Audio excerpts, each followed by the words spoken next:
something quite like it. And when we play, we don't stop fighting. Won't see it coming fast like lightning. We'll save the day, they can't deny it. Higher, higher, we're about to set this game on fire, fire. They can't bring us down. We're that whole new type of hero, hero. We gon' win whatever we go. Explosions in the sky, bending space and time. We're that whole new type of hero, hero. Shalom, Israel. What's good, y'all? The birds are singing, the flowers are blooming, and on a day like this, I've decided to finally give you part 2 of our Rewriting Sonic series. But before we begin, I would like to thank my family and you, wonderful fans, for raising our first video past 77 views. We at Test Studios really appreciate your support and would like to ask for you guys to keep it up. And with that being said, let's get started! Now, before we start talking about the blue bird, we first have to talk about his father, Throw. See, Throw and Chuck, see what I did there? Anyway, Throw and Chuck were war heroes during the Great Mobian War. With Throw being one of the strongest Mobian warriors to ever exist, and Chuck being one of the smartest Mobians to ever exist, this duo single-handedly pushed the war in the Mobians' favor. So obviously the Overlanders want them gone, so they decide to set up a devious plan. They decide to rig one of the bases that Throw was supposed to invade with explosives and set them off the moment he got into the base.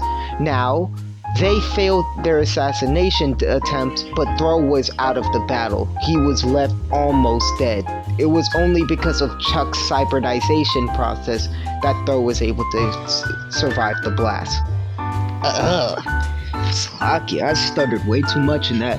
Anyway, I'm telling you this to tell you that due to their efforts, King Acorn decided to appoint them a position in his council, even though they were both from peasant backgrounds. And after the war, obviously knowing that life is short, Throw decided to marry his childhood sweetheart Bernadette Clover, which ultimately resulted in the birth of Sonic the Hedgehog.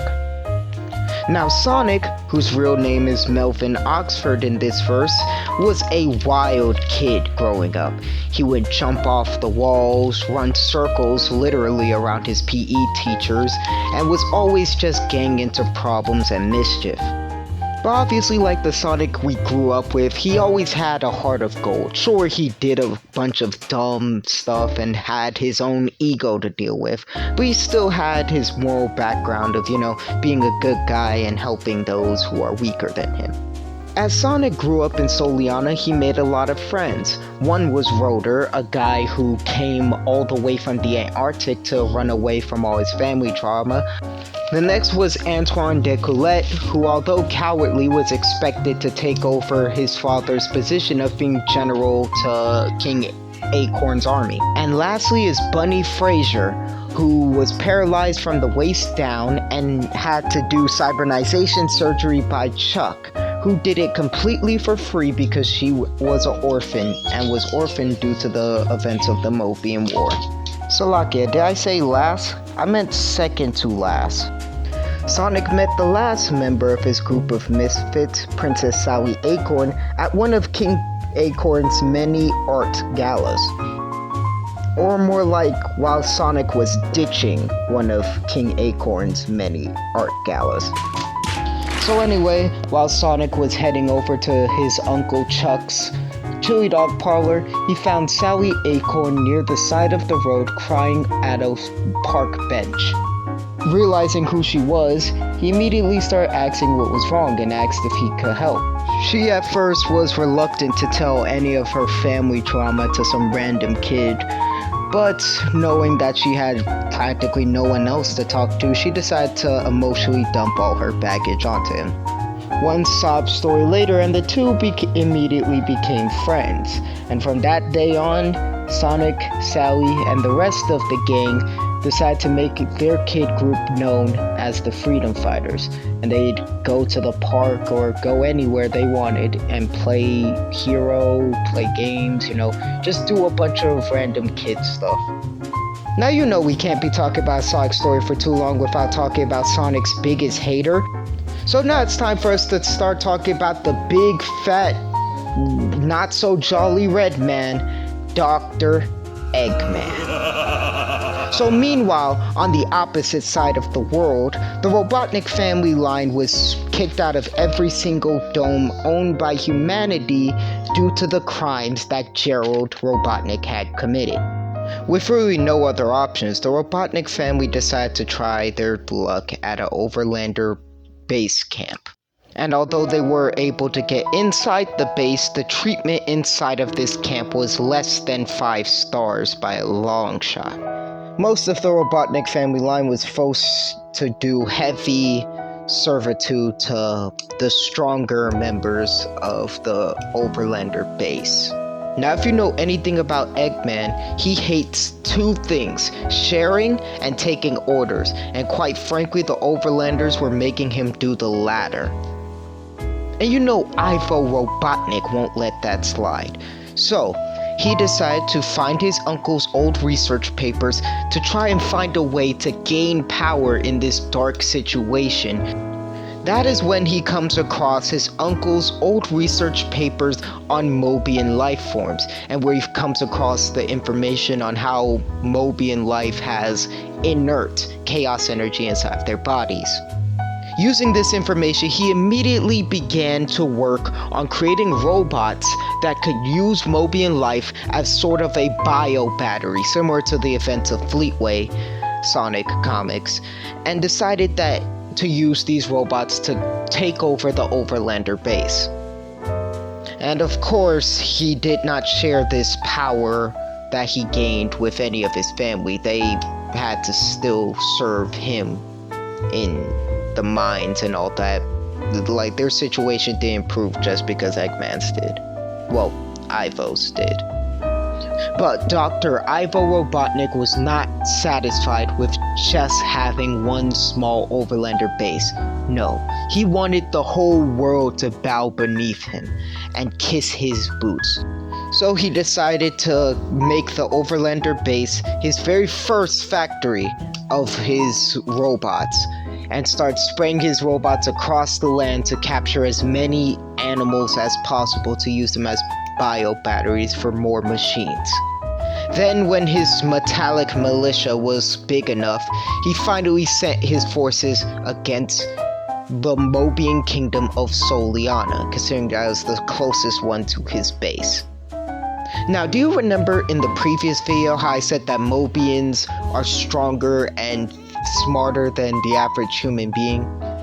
Well, these robots are made out of a titanium alloy, perfectly built to take the amount of force that Mobian could usually throw out and dish out of at least 2 times as much. Seeing the dire situation of this battle, King Acorn knew that it would be only a matter of time before the kingdom of Soliana fell. Knowing this, he sent his family away from the kingdom, as well as all of the citizens that were too young to fight, too old to fight, or were too sick to fight. Thus, King Acorn designated this task to his most trusted general, General Felix Balrog, who ordered Uncle Chuck through Earl, as well as several other highly trusted guards, to follow his lead and get as many citizens out of the city as they possibly could.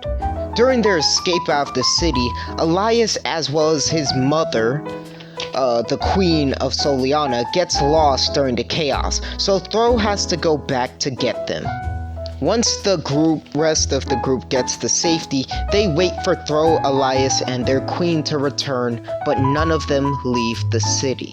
Though it could be generally inferred that Dr. Ivo Robotnik captured the queen and the prince to use as leverage over the king, Throw had no real use of capturing, therefore it was highly determined that Throw died during the process.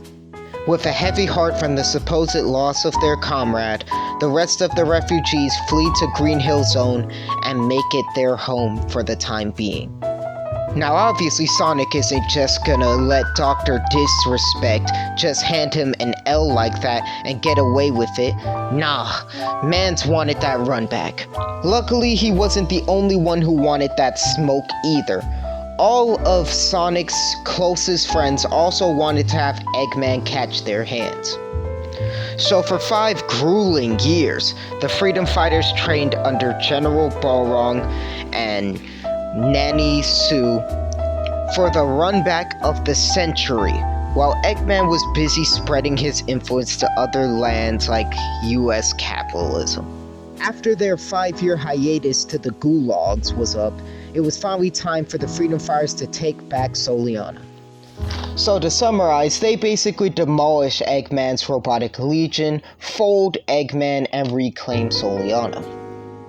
However, the victory had a bittersweet aftertaste, since among the many captives of Eggman, they saved neither Elias, his mother, nor Throw, since they weren't among the captives. Thankfully, there was a faint silver lining in all of this, because after Eggman got the Doc Mix stuffing beaten out of him, he fled back to his main city, taking some of his captives along with him. Therefore, there was still a chance that Bernadette wouldn't have to bury an empty grave. So the Freedom Fighters set off for Eggman City to once again run that man's pockets. But man started preparing for them this time, building mecha copies of the Blue Menace to beat him. Of course, they get folded just like all of his other robots. Oh yeah, during this little quest of theirs, Sonic comes across Henry Spinster, an abandoned little Fox Mobian who he later nicknames Tails for obvious reasons. During this time, they also met people like Ken Khan, the Wolf Tribe from Archie's comics, and the Antarctic Freedom Fighters, also from the Archie's comics. Basically everything that happened after Sonic Archie issue 50, the Endgame comic, everybody who was kind of important during that time of not having Eggman as a main villain showed up in this arc. So anyway, they dog Eggman once again and save Sonic's father, Throw, as well as the Queen and Elias too, I guess. So after returning to Soliana to celebrate the safe return of Elias, the Queen, and Throw, Sonic and Tails decide to leave Soliana in order to see more of the world that they inhabit. The other Freedom Fighters decide to stay behind to become Soliana's Justice League, leaving Sonic with the Chaos Emeralds. So Sonic and Tails end up traveling the world together, and are baited into fighting another metallic copy of Sonic to save Sonic's soon-to-be #1 fangirl, Amy Rose. After following Eggman's plans again, Sonic and Tails visit Angel Island, where Sonic very quickly learns why Knuckles has his name. I mean, sure, due to his ability to manipulate chaos energy, knocking the emeralds out of Sonic would have been a walk in the park. So why did he have to hit him so hard that he had 4 seconds of airtime? Like, mans was generally disrespectful, I don't know about you. Anywho, Knuckles, with the help of Sonic and Tails, realized that he was being tricked, and the three worked together to destroy another metallic copy of Sonic and the Death Star 2, the Death Egg 2. And while that was happening, Sally Acorn pushed her father to create the Council of Nations and to grant the Freedom Fighters a seat in said council. This is where all of the leaders of big national groups across the world can finally come together and really talk about how much of a threat Eggman is. Wait, Hakusan, you forgot about the events of Sonic 3, when they first destroyed the Death Egg, only to realize they just crashed it on Angel Island. Oh, why, thank you, annoying voice meant to represent the glasses pushers of the Sonic fandom. No, seriously, thanks. I honestly forgot about that and had to actually watch a video to check what made Sonic 3 and Sonic 3 and Knuckles different. So after that ordeal, Sonic is invited to Central City by the US government, gun, in order to award him a Medal of Honor for saving the world for the 5th time.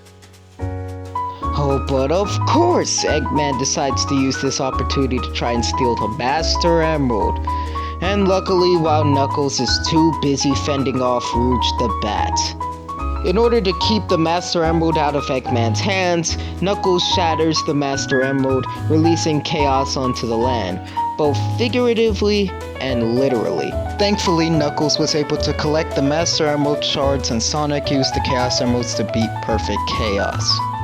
So while Eggman was frantically searching through his dead uncle's research in order to uncover some knowledge on how to beat the Blue Rat Bastard, Sonic was enjoying the life of a world-renowned hero. In Eggman's search, he came across the Shadow Project and learned about the ultimate living killing machine that Gun had locked away along with some prototypes. Wanting this power to expand his empire, Eggman raided the Gun's hidden base and took Shadow the Hedgehog along with him. Together, they searched for the Chaos Emeralds and framed Sonic for Shadow's crimes, getting him thrown in Prison Island. Eggman later tried to steal the Master Emerald again. Knuckles breaks it again and goes on an annoying treasure hunt for the shards. Only this time Rouge the Bat helps him find the shards, albeit only so that she can keep it for herself. Eggman and Shadow find the Colony Ark and go on a treasure hunt of their own in order to find the other 6 Chaos Emeralds. Tails and Amy save Sonic from Prison Island, thus making both Amy and Tails wanted terrorists. Sonic fights Shadow on Prison Island before Eggman blows it off the face of the earth. Luckily, Sonic and his team managed to escape just before the island blew up. So now, with Eggman in possession of some more Chaos Emeralds, Eggman powers up the Colony Ark and shoots a huge chunk off the moon in order to threaten all the world powers to bow down to him and bring him the last Chaos Emerald that he needs. During this time, Sonic proves his innocence to the President, and with his help, they make a plan to destroy the Colony Ark. With the help of Knuckles, Tails uses the rest of the Master Emerald shards that they have in order to power up their spaceship to the Colony Ark. They get to the Colony Ark, but lose the shards in the process, so Knuckles leaves the group to go get them back. So the heroes decide to continue on with their plan without Knuckles. Tails tries to use a fake Chaos Emerald to trick Eggman, but due to his trash poker face, the plan failed and Sonic was presumably sent to the Gulag. Tails gets mad and folds up Eggman, but Eggman escapes and activates his super weapon to destroy the planet. Eggman really does live up to the "if I can't have it, nobody can" mindset, am I right? So anyways, Sonic fights Shadow again, Knuckles beats Rouge and saves her from dying. After which, Knuckles and Rouge work together to put the Master Emerald back in place and try to use it to shut down the Colony Ark, which fails, resulting in Shadow and Sonic having to work together to destroy the Colony Ark, resulting in Shadow's supposed death. Now I know some of you are wondering, okay, but what were the Freedom Fighters doing all of this chaos? So to put it simply, they were defeating those trying to take advantage of the chaos like the Mad Wizard Nagus, the evil Lady Regina, etc, etc. Anywho, this is taking longer than I thought, so I'll just give a rough summary of what happens next. So anyway, after Eggman's loss, he upgraded Metal Sonic, who then betrayed him and tried to take the world for himself, only to get folded like laundry by Sonic and his friends. Oh yeah, and Shadow's alive apparently, and in this verse, less edgy than before. So after all that Metal Overlord nonsense, Shadow basically has a journey of self-reflection when Doom tries to convince Shadow to take over the Earth with him. Shadow basically says no and sends Doom and his alien army packing. Of course, Sonic and his friends help too, I guess.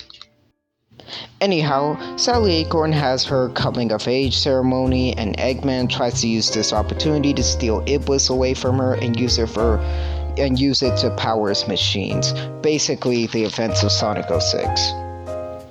If you don't remember what happened in Sonic 06, after Eggman tried to steal Iblis from Sally, who's replacing Elise in this verse, a guy named Silver then comes from the future to kill Sonic.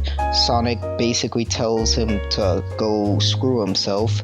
Sally and Eggman die. Sonic goes back in time to save Sally. More time shenanigan BS happens before Sonic dies to Nephilus.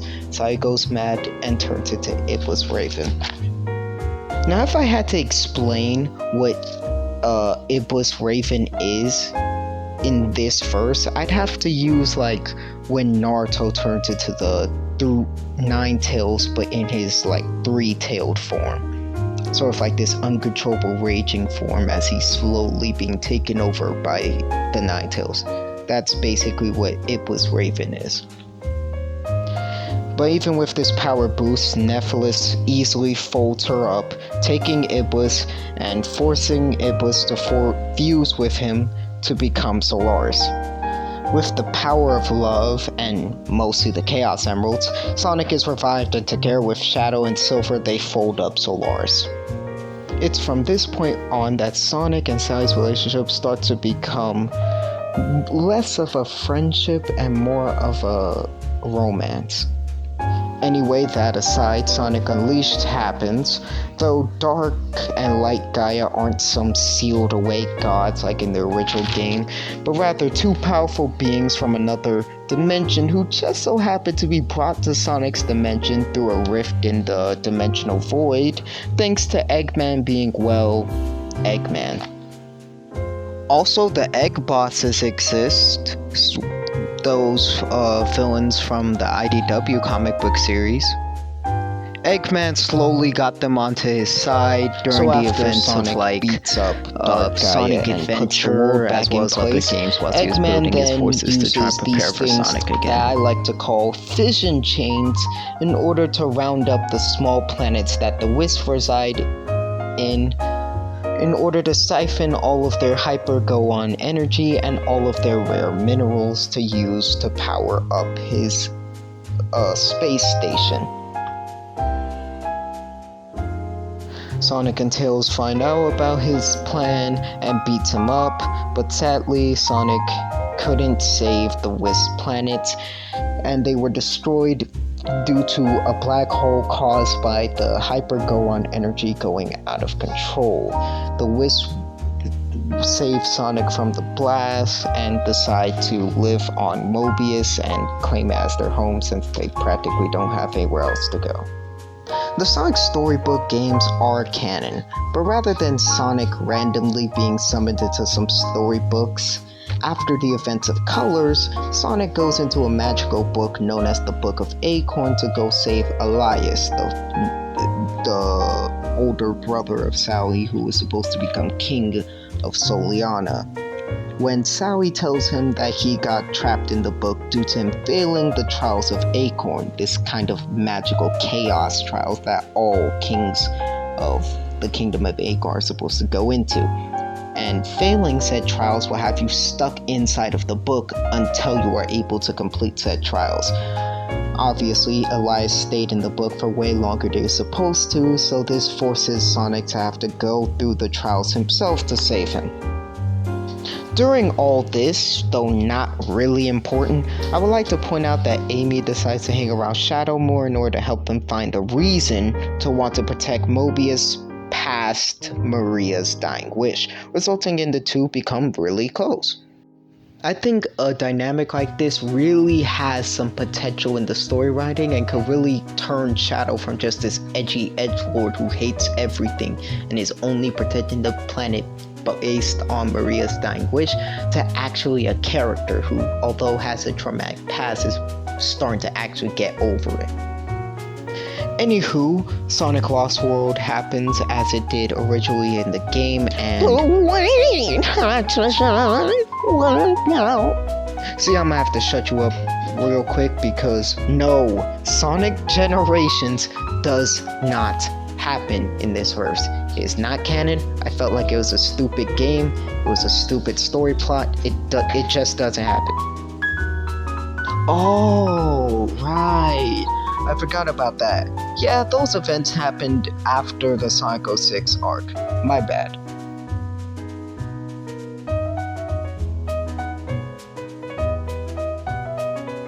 Well, actually, Hatazan, we weren't talking about that. We just wanted to know when or if the events of Sonic Riders actually took place in this universe, considering that, you kinda skipped over it.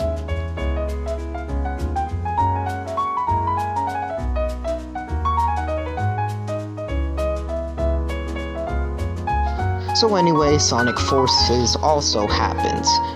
Shortly after that, with the only changes being switching the Restoration with the Freedom Fighters, the Rookie was best friends with Infinite before he became evil in this verse.